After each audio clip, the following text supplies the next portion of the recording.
पहले कर्पूरी ठाकुर जी को और उसके बाद लाल कृष्ण आडवाणी जी को भारत रत्न से विभूषित करने का सरकार का निर्णय निश्चित ही स्वागत योग्य है, अभिनंदनीय है। दोनों महानुभावों ने समाज और राष्ट्र को सर्वोच्च मानते हुए देश की सेवा की, समाज की सेवा की और एक मिसाल कायम की। 22 जनवरी को अयोध्या धाम में श्री राम मंदिर का उद्घाटन हुआ।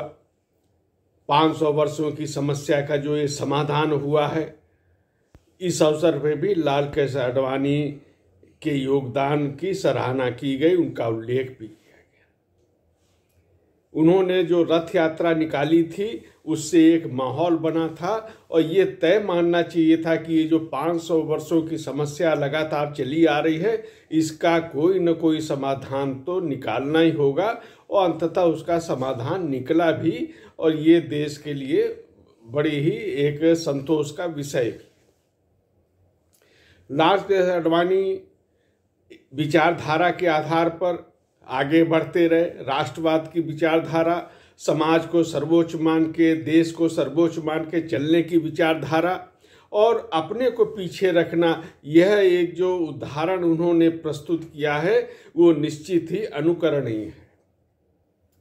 लाल कृष्ण आडवाणी और अटल बिहारी वाजपेयी दो ऐसी विभूतियां रहे हैं जिन्होंने राजनीति में विचारधारा की एक तरह से उद्घोष किया और संख्या बल सदन में कम होते हुए भी देश और समाज उनकी बातों को सुनता था।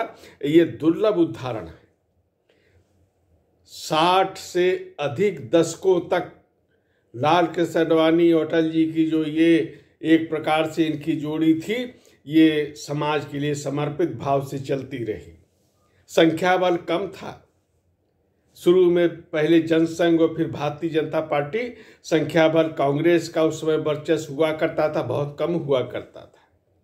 लेकिन इसके बाद भी उस समय के प्रधानमंत्री जो कांग्रेस के वर्चस्व थे, वो इन दोनों ही लोगों की बातों के ध्यान से सुनते थे। समाज में भी इन लोगों की बड़ी स्वीकार्यता थी और किस तरह संख्या बल के मुकाबले विचार महत्वपूर्ण होता है, ये उदाहरण भी लाल कृष्ण आडवाणी के प्रसंग से समझने की आवश्यकता है।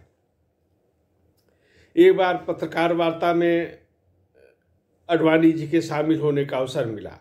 उस समय वो राष्ट्रीय अध्यक्ष थे, पुरानी बात है।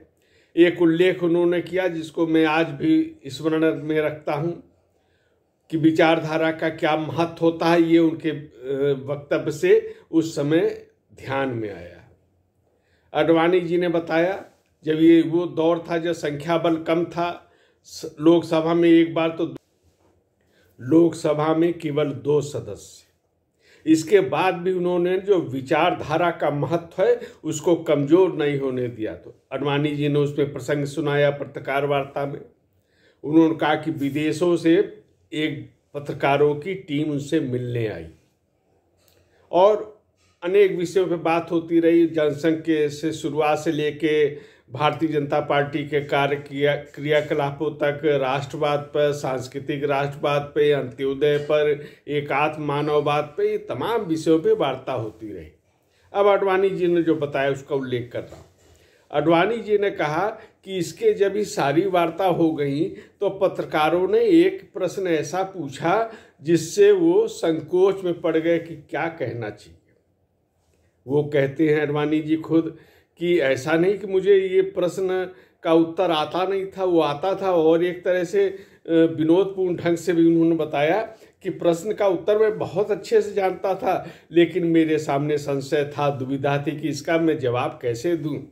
तो पत्रकार का प्रश्न था जो विदेश से आया था, उसने पूछा, सारी जब वार्ता हो गई तो उसने पूछा कि आपके लोकसभा में जो भारत की है उसमें सदस्य संख्या क्या है।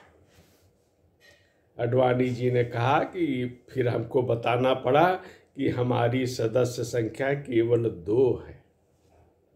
बातें राष्ट्रवाद की, सांस्कृतिक राष्ट्रवाद की, अंत्योदय एकात्म मानववाद की, ये विचारधारा को लेकर चल रहे हैं। लेकिन इसके बाद भी संख्या बल जब 2 आया तो हताशा नहीं, निराशा नहीं, आज के जैसे विपक्ष की स्थिति नहीं कि विदेश में जाकर भी भारत के और प्रतिष्ठा के प्रतिकूल बयान दे। विदेश से भारत में पत्रकार लोग आते हैं और भारतीय जनता पार्टी के अध्यक्ष से मुलाकात करते हैं, उनसे वार्ता करते हैं। यह विचार कि विचारधारा किसी भी दशा में छोड़ना नहीं और निष्ठा के साथ आगे बढ़ते रहना, ये संदेश उन्होंने दिया। परिवारवाद से सदैव अलग रहे, दूर रहे, अपने परिवार के, अपने बेटे के, बेटी के, इनको राजनीति में उन्होंने प्रवेश नहीं दिया। और जबकि पूरी तरह वो सक्षम थे ऐसा करने में, लेकिन उन्होंने नहीं किया, तो केवल समाज और राष्ट्र के लिए ही समर्पित रहे। एक बार उन पर आरोप भी लगा, उन्होंने लोकसभा से त्यागपत्र दे दिया तत्काल। कहा कि जब तक आरोप सिद्ध नहीं होगा या वो ये निराधार और गैर जिम्मेदारी के आरोप से मुक्त नहीं होंगे, तब तक वो लोकसभा नहीं जाएंगे या कोई चुनाव नहीं लड़ेंगे। यह एक कार्य पद्धति। आज की राजनीति से तुलना करिए, क्या हो रहा है, किस तरह के घोटाले और जांच चल रही है, और लोग कुर्सी पे बने रहने के लिए जी जान से प्रयास करते हैं। आज कर्पूरी ठाकुर की तरह लार्ड कृष्ण आडवाणी के विचार भी प्रासंगिक हैं और कम से कम नई पीढ़ी के लिए प्रेरणादायक भी हैं। और इसीलिए सरकार का जो ये निर्णय है भारत रत्न देने का, ये निश्चित ही बहुत ही एक अच्छा उत्तम निर्णय है।